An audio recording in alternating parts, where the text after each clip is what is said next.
প্রিয় দর্শক, একটা ফুটেজ দিয়ে আজকের লাইভটা শুরু করব। ফুটেজটা দেখে আপনারা আমাকে উত্তর দেবেন। ফুটেজটা কোথাকার আমি দেখাচ্ছি আপনাদের। প্রথম 30 সেকেন্ড আমি প্রশ্নের কোনো উত্তর দেব না, আপনারা শুধু দেখবেন আর আমাকে বলবেন। দেখি আপনাদের কমেন্ট কে কে বলতে পারেন। দেখতে এবং শুনতে পাচ্ছেন সব ঠিক ঠিক আছে তো? একদম সাউন্ড ভিডিও। আপনাদের কমেন্ট আশা করছি। আমি 7 মিনিট দেরি করেছি আজকে লাইভে, আমাকে ক্ষমা করবেন। গালাগালি করার দরকার নেই আপাতত আজকে। হ্যাঁ, একটু প্রবলেম ঠিকই আর কি, দেরিটা হয়েছে। আসেন একটা ভিডিও আপনাদের দেখাই। এই ভিডিওটা দেখে আপনারা বলা শুরু করেন।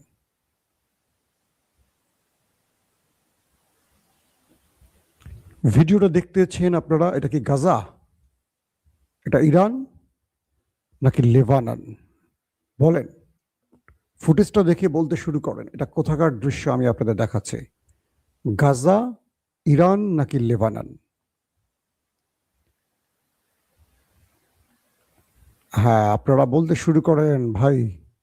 আজকের সৌদি আরব থেকে আল বাহা থেকে দেখছেন না, বাগদাদ ইরাক থেকে ইউসুফ ভাই। বলেন কোথাকার? ও ও আমার দর্শকরা তো অনেক স্মার্ট। এই জন্য তো আপনাদের জন্য এত কষ্ট করে ভিডিও করি। প্রচুর কমেন্ট চলে এসছে, ইসরায়েল ইসরায়েল ইসরায়েল। রাইট, আপনারা যে ভিডিওটা দেখতে পাচ্ছেন এটি হলো ইসরায়েলের দৃশ্য। কল্পনা করেন এই দৃশ্যগুলো দেখে আজ থেকে কয়েক মাস আগে এই দৃশ্যগুলো আপনারা কোথায় দেখতেন? বলেন কোন নাম বলতে তো খুব ভয় পাচ্ছি। এটি হলো আমাদের নেতা কাকুর বাড়ি, দেখতে পাচ্ছেন? ভালো করে দেখেন, প্রচুর ভিডিও ছিল, আমি দেখাচ্ছি না, বাট এইটুকু আপনাদের দেখাচ্ছি। তারপরও আল্লাহ জানে কি হয়। আপনারা দেখছেন, ভালো করে দেখেন। এটা হলো নেতা কাকুর বাড়ি। এটি দুষ্ট ইরান মিসাইল মেরে মেরে তামা করে ফেলেছে। দুষ্ট ইরান খুব খারাপ। ইরান তুমি খুব খারাপ, তুমি এটা একদম ঠিক করো নাই। আমাদের প্রিয় নেতা কাকুর বাড়িটাকে এভাবে লন্ডভন্ড করা একদম ঠিক হয়নি। আমরা ইরানকে সাপোর্ট করতে পারি না, কি বলেন? এইভাবে যদি কেউ করে, দেখেন ভালো করে, আমি ফুটেজটা আপনাদের প্রয়োজনে আরেকবার দেখাবো, যে দর্শকরা মিস করছে শেষের দিকে আরেকবার দেখাবো। অর্থাৎ আমি আমার দর্শকদেরকে একটু টেস্ট করলাম, আমার দর্শকরা আসলেই তো খবরের জন্য পারফেক্ট। আমি আপনাদের জন্য পরিশ্রম করছি, আমার সাকসেস। এই দৃশ্যটার খুব ইন্টারেস্টিং ব্যাপার যে পৃথিবীর বড় বড় গণমাধ্যমে এসছে, আবার অনেকে সেন্সর করছে। মূলত আজ থেকে বছর খানিক আগে বা তারও আগে যুগের পর যুগ এই দৃশ্যগুলো আমরা দেখেছিলাম অন্য কোনো দেশে। হতে পারে সেটা গাজা, হতে পারে লেবানন। আজকে এই দৃশ্য আমরা দেখছি নেতা কাকুর বাড়িতে।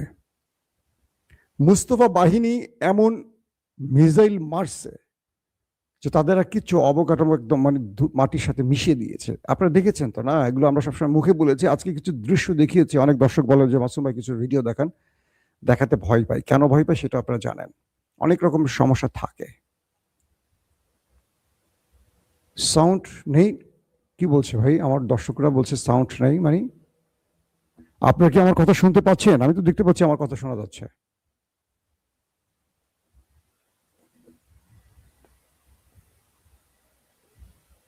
আপনারা শুনতে পাচ্ছেন আমার কথা? সাউন্ড নেই বলছেন কেন ভাই? ঠিক আছে ঠিক আছে বলছেন, নাইস, ঠিক আছে। তাহলে যারা বলছেন সাউন্ড নেই তারা কেন বলছেন? বিরক্ত করছেন? সন্দীপ চট্টগ্রাম, জি ক্লিয়ার, সাউন্ড ক্লিয়ার, ওকে। এই যে কিছু দর্শক বললেন সাউন্ড নাই, এটা মোটামুটি বিরক্তির কারণ। কিছুটা সময় নষ্ট হয়ে গেল আপনাদের সঙ্গে আমার কথা বলার মাঝে। দর্শক, এখন যে বিষয়টি তৈরি হয়েছে সেটি হলো, ইরান দাবি করেছে তারা সামনের দিনগুলোতে আরো বড় পরিসরে মিসাইল অ্যাটাক চালাবে। তারা বলছে আমরা আমাদের ঝুলিতে থাকা সবচেয়ে বিপজ্জনক মিসাইলগুলো এখনো ব্যবহার করিনি, আসছে সময়তে আমরা শত্রু পক্ষকে বুঝিয়ে দেব আমরা কি করতে পারি। যদি ইরান এখনো ভয়ঙ্কর মিসাইল ব্যবহার না করতেই এই অবস্থা হয়, দেশটির ভেতরে পুরো ধোলাইখাল হয়ে যায়, তাহলে আসছে দিনগুলোতে ইরান যখন তার গোপন আস্তিন থেকে ভয়ঙ্কর মিসাইল বের করবে তখন সেই দেশটির অবস্থা কি হবে? এই প্রশ্ন আমরা করতেই পারি। দেশটির ভেতরে এর চেয়ে ভয়াবহ অবস্থা, এটা তো একটা ফ্রেম বা একটা ক্যামেরার অংশ থেকে আপনাদের দেখালাম। এই দেশটির ভেতরে আরো ভয়াবহ অবস্থা তৈরি করে ফেলেছে মোস্তফা বাহিনী। তাদের জনগণ বলছে আমরা কল্পনা করতে পারি না এটা আমাদের দেশ। এই অবস্থা করে ফেলেছে আমাদের দেশটাকে। এত ভয়াবহ অবস্থা তৈরি হয়ে গেছে দেশটার ভেতরে।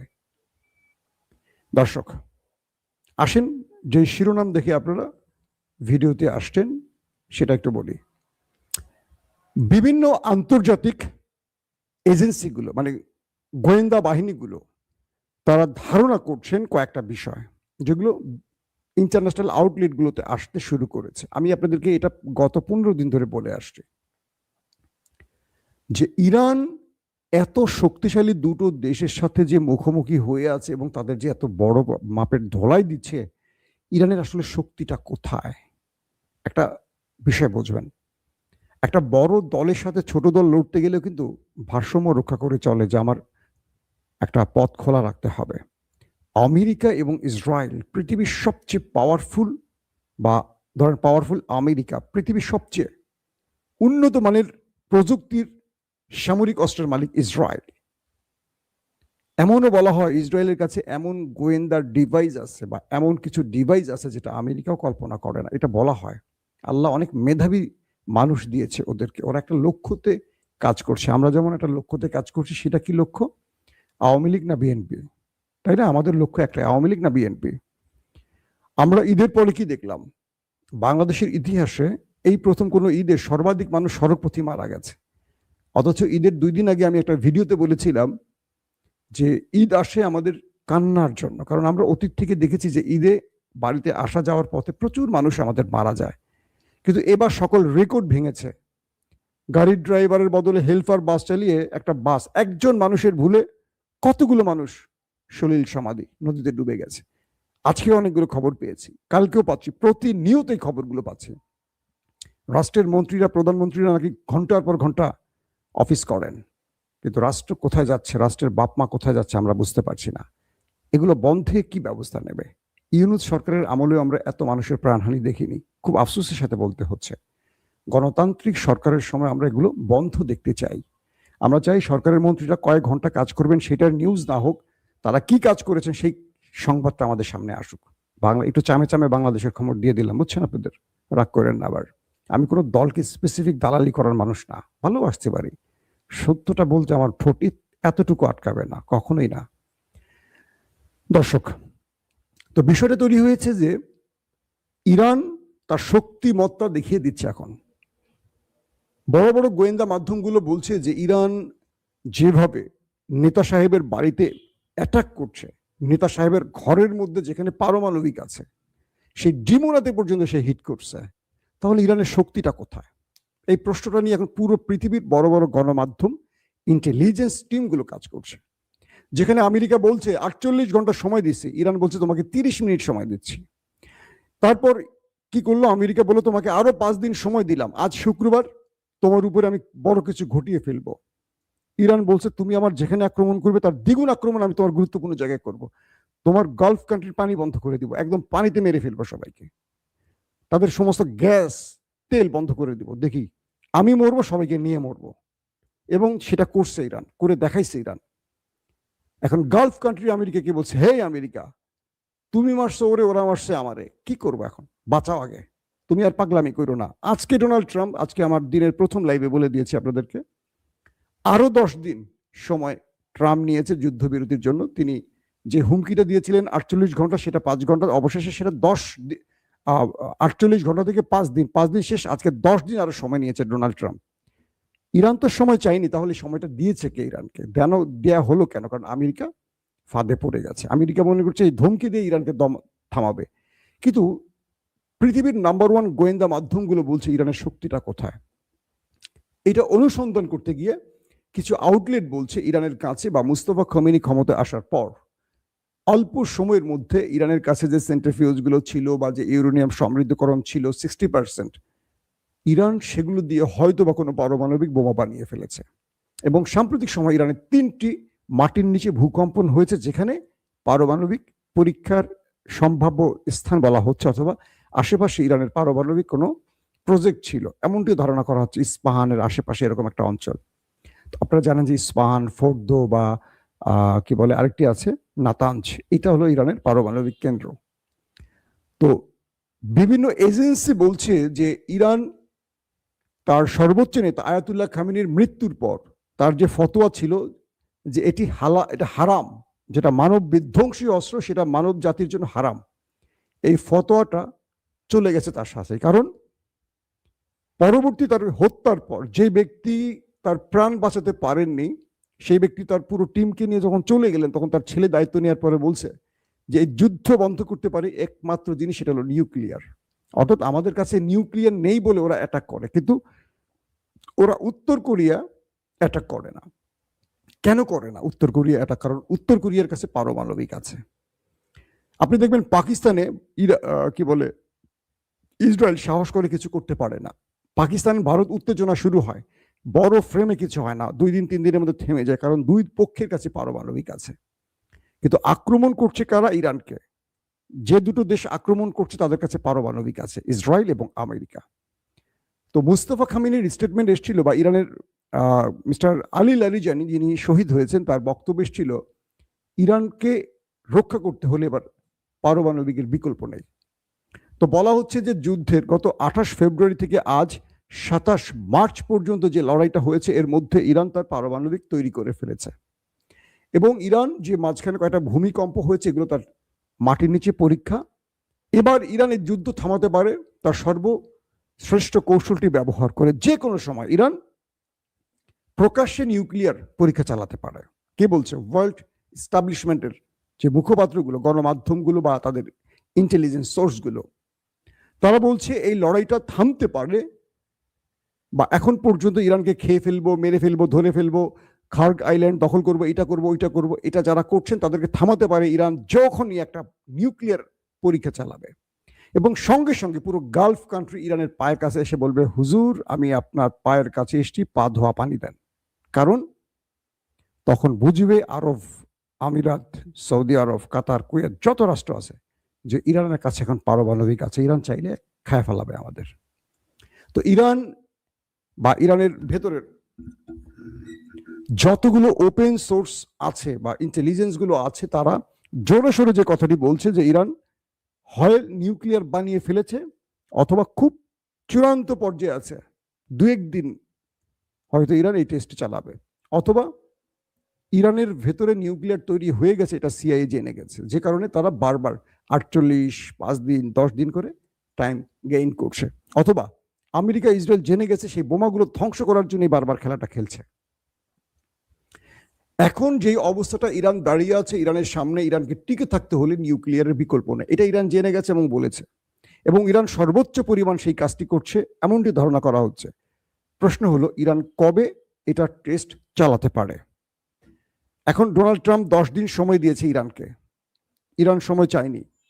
পাশাপাশি এই দুটো দেশের মধ্যে যেভাবে ধোলাই চালাচ্ছে ইরান, তার সকল সিমটম বলে দিচ্ছে যে ইরানের কাছে কোনো ভয়ঙ্কর কিছু আছে। 2 নম্বর, ইরান নিউক্লিয়ার অ্যাটাক ছাড়াই তার যে মিসাইলের বিশাল ভান্ডার, সেই মিসাইল ভান্ডার দিয়ে আরো 6 মাস টানা লড়াই করবে এমন ঘোষণাও কিন্তু ইরান দিয়েছে।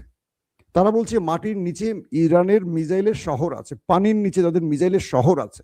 মাঝে মাঝে তারা এই ফুটেজগুলো দেখায়, মাটির নিচে বিশাল শহর বানিয়েছে শুধু মিসাইল আর মিসাইল, বহু ধরনের মিসাইল। এখন ইরানের যে বক্তব্যটি এসছে যে তারা আসছে দিনগুলোতে আরো ভয়ঙ্কর মিসাইল ব্যবহার করবে। আমরা যে ভিডিওটি দেখিয়েছি আপনাদেরকে নেতা কাকুর বাড়ির ফুটেজ, এটা দেখে তো বুঝতে পারছেন, আন্দাজ করতে পারছেন ভিতরের দৃশ্য কি। তো সেই মিসাইলগুলো যখন ইরান ব্যবহার করবে কি ঘটতে পারে? দুটো জিনিস, যদি দেখেন নেতা কাকু কোনো নিউক্লিয়ার অ্যাটাক করছে না, ধরে নেবেন ইরানের কাছে আছে, এটা মোসাদ জেনে গেছে। আর এই মুহূর্তে নেতা কাকু তার পুরো দেশের সর্বনাশ ঘটাচ্ছেন কিন্তু নিউক্লিয়ার অ্যাটাকে সাহস করছেন না কেন? এই প্রশ্নগুলো আমাদের মাথায় আসছে। আমেরিকা কিন্তু একবারও নিউক্লিয়ারের কথা বলছে না। আমেরিকা বলছে কমান্ডার না বাবু, এটা করবো, ওইটা করবো, খার আইল্যান্ড দখল করবো, এটা করবো, কিন্তু আমেরিকা যতবার বলছে ততবার পেছাচ্ছে কেন? মিস্টার ট্রাম্পকে 48 থেকে 5 দিন, 5 দিন থেকে 10 দিন পেছাতে হলো কেন? এই কেনের উত্তর খুঁজতে শুরু করেন। আমেরিকা এবং ইসরায়েল বোঝার চেষ্টা করছে, তাদের ইন্টেলিজেন্স গুলো বোঝার চেষ্টা করছে ইরান কি নিউক্লিয়ার বানিয়ে ফেলছে কিনা।